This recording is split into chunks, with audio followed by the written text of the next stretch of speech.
Bienvenue dans cette nouvelle édition du QG Weekend. Au sommaire, ouverture du dépôt de candidature pour l'élection présidentielle de février 2016 au Bénin. Au moins 10 candidatures ont été déposées ce 9 janvier.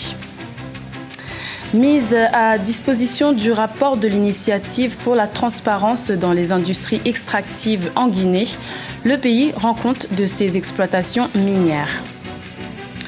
Le Sénégal développe ses méthodes de gestion de projet. L'Association mondiale Project Management Institute s'installe dans le pays. Plus de précisions dans cette édition. Mais avant de développer ces titres, le verdict définitif est tombé pour l'ancien président égyptien Hosni Moubarak et ses deux fils. Mis en cause dans une affaire de détournement de fonds publics, la Cour de cassation a statué sur leur sort. La plus haute instance judiciaire égyptienne a requis une peine de 3 ans de prison ce samedi 9 janvier. Cette sentence les empêche de participer à une quelconque action politique dans les 5 ans à venir. Je vous le disais en titre, les candidats à l'élection présidentielle béninoise de février 2016 sont invités à déposer leur dossier de candidature depuis ce samedi 9 janvier. Une opération qui prendra fin ce mardi. Pour l'instant, un peu moins de 10 candidats ont officialisé leur candidature auprès de la Commission électorale nationale autonome. Plus de précisions dans ce reportage de notre correspondant au Bénin, Lefti Ounou, commenté par Birama Saounera. Au Bénin, le dépôt des dossiers des candidatures pour l'élection du 28 février 2016 est effectif. Démarré officiellement samedi 9 janvier 2016, conformément au calendrier électoral établi par la Commission électorale nationale autonome, Sénat, les candidats se sont manifestés pour enregistrer leur dossier de candidature pour la présidentielle. Au nombre de ces candidats se retrouvent des anciennes figures de la classe politique. Je viens d'obtenir mon récépissé. Ça veut dire que la conformité, le reste, c'est le processus. Et c'est au terme de ce processus que nous pouvons dire que le dossier est accepté et que nous pouvons rentrer dans le vif du sujet. Tout s'est très bien passé. J'avoue que j'ai été impressionné par toute la solennité qui entoure. C'est toute une cérémonie carrément. C'est impressionnant. Conformément aux articles 339 et 340 du Code électoral de la loi numéro 2013-06 du 25 novembre 2013 portant Code électoral en République du Bénin, 7 pièces sont indispensables pour la déclaration des candidatures. Parmi celles-ci, on note la preuve du paiement régulier d'impôts sur les revenus et de l'impôt foncier des 3 dernières années. Cette pièce a induit le rejet provisoire des dossiers de quelques candidats. Je voudrais d'abord parler de l'issue de l'exercice parce qu'il m'est revenu et qu'il fallait repartir à la direction des impôts pour que ce soit plutôt le directeur national qui signe ma déclaration d'impôt qui est faite à Parakou. Je n'avais pas ce détail-là. Je croyais qu'il suffisait d'avoir un document signé par nos services, mais il fallait la confirmation de la direction générale qui, elle, est à Cotonou. Voilà. Donc, je n'ai pas déposé mon dossier. Au total, 7 dossiers ont été enregistrés par la Commission électorale nationale autonome, Sénat, au terme de la première journée de l'opération de réception des dossiers de candidature. Au nombre de ceux-ci, 3 dossiers ont été jugés conformes et enregistrés par l'institution. Celui d'Enoch Christian Lagnidé, Simon-Pierre Adovelandé et Gracien Ougbeji. Rappelons que la clôture du dépôt des dossiers est prévue pour le mardi 12 janvier 2016. Dans l'actualité également, au Niger, la Cour constitutionnelle a validé 15 dossiers de candidature ce samedi 9 janvier. Ces 15 candidats sont donc déclarés éligibles pour l'élection présidentielle de février 2016. Le dossier de l'opposant Ama Amadou a aussi été validé. Celui qui a présidé l'Assemblée nationale pendant 3 ans est écroué depuis près de 2 mois pour trafic présumé de bébés. La Guinée a mis à disposition le rapport de l'initiative pour la transparence dans les industries extractives 2013. Sous la menace d'une suspension du conseil d'administration de cet organisme, le pays riche en mines a réagi. Cette publication permet donc à la Guinée de se maintenir parmi les pays conformes en matière de transparence dans les exploitations minières. Le point avec ce reportage de notre correspondant en Guinée, Emmanuel Milimono. C'est le premier rapport publié en Guinée selon les normes prescrites par l'Initiative pour la transparence dans les industries extractives.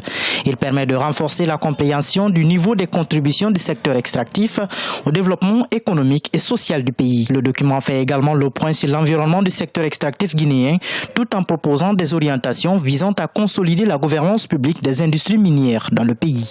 En 2012, nous avions un montant de 379 974 000 $ et en 2013, c'est 301 millions, je crois, 564 000 $.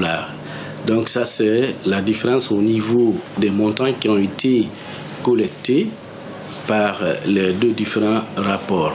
Maintenant, la différence au niveau de la collecte a été que par rapport à 2012, nous avons ajouté les sociétés de sous-traitance directe des sociétés minières. Ce document élaboré par des experts indépendants a permis de collecter, rapprocher et compiler pour l'année 2013 les paiements déclarés par les entreprises extractives enregistrées en Guinée et les paiements effectivement perçus par l'État. L'exercice de rapprochement a couvert plus de 97% de ce que l'État a déclaré avoir reçu des 33 entreprises identifiées comme étant les plus contributrices au budget national. Cette fois-ci, nous avons englobé non seulement les sociétés minières en exploitation, les sociétés en développement. Nous avons également ajouté les comptoirs d'achat de diamants et d'or, ainsi que certaines carrières d'exploitation de granit. Donc ce qui fait qu'on a élargi le périmètre pour couvrir le maximum de sociétés minières. L'exercice de rapprochement des données ITIE 2013 représente 28% des revenus totaux de l'État au cours de la période couverte. Les écarts constatés en comparaison avec les rapports précédents ne sont pas de nature, selon les experts, à remettre en cause la crédibilité de ces documents. Avec ce rapport, la Guinée, qui est connue pour être un pays riche à cause de ses mines, maintient sa position de conformité quant à la transparence dans les industries extractives. Depuis ce vendredi 8 janvier, le Sénégal héberge sur ses terres le Project Management Institute. Cette association professionnelle à but non lucratif propose des méthodes de gestion de projets. Le Sénégal rejoint donc les 125 pays où cet organisme est déjà implanté. Pour l'occasion, une cérémonie de lancement a été organisée. Plus de détails avec Chérif Ousmane Bardunka. Le Sénégal a rejoint officiellement le Project Management Institute le 8 janvier. Les chefs d'entreprise et gestionnaires de projets ont adhéré à cette communauté de près de 3 millions de professionnels à travers le monde. Le PMI, Project Management Institute, a pour objectif le renforcement et la reconnaissance des standards en termes de gestion de projet, le développement de la recherche et l'avancement des communautés de gestion et de pratique de projet. Plusieurs facteurs ont facilité la création de la représentation sénégalaise. Aujourd'hui, il y a une forte communauté de gestionnaires de projets au Sénégal. Vous avez 8161 personnes qui travaillent dans la gestion de projets avec 138 membres du PMI. Et donc, il était important, vu également le nombre de certifiés du PMI qu'on a au Sénégal, 158, il était important qu'il y ait un chapitre du PMI au Sénégal.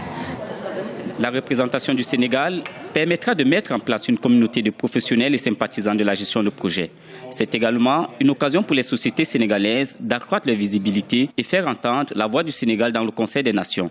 Elles pourront compter sur l'expérience de People Input, une agence digitale spécialisée dans le domaine de la conception des sites web, la conception d'applications et le développement des services à valeur ajoutée sur le mobile en Afrique francophone. People Input est l'une des entreprises pionnières du PMI Sénégal. Elle a obtenu l'une de ses certifications en 2014.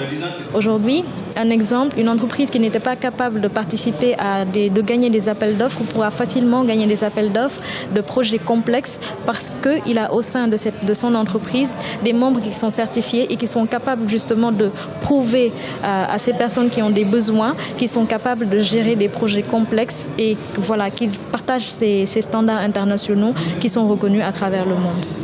Le Project Management Institute attribue plusieurs certifications, dont la plus célèbre est le PMP, Project Management Professional. Elle est reconnue à travers le monde et valide les compétences d'un chef d'entreprise à gérer tout type de projet à travers des standards internationaux. Ce journal a été réalisé par l'ensemble de la rédaction. Merci pour votre fidélité. Retrouvez dans quelques instants une nouvelle édition de l'information sur Africa 24.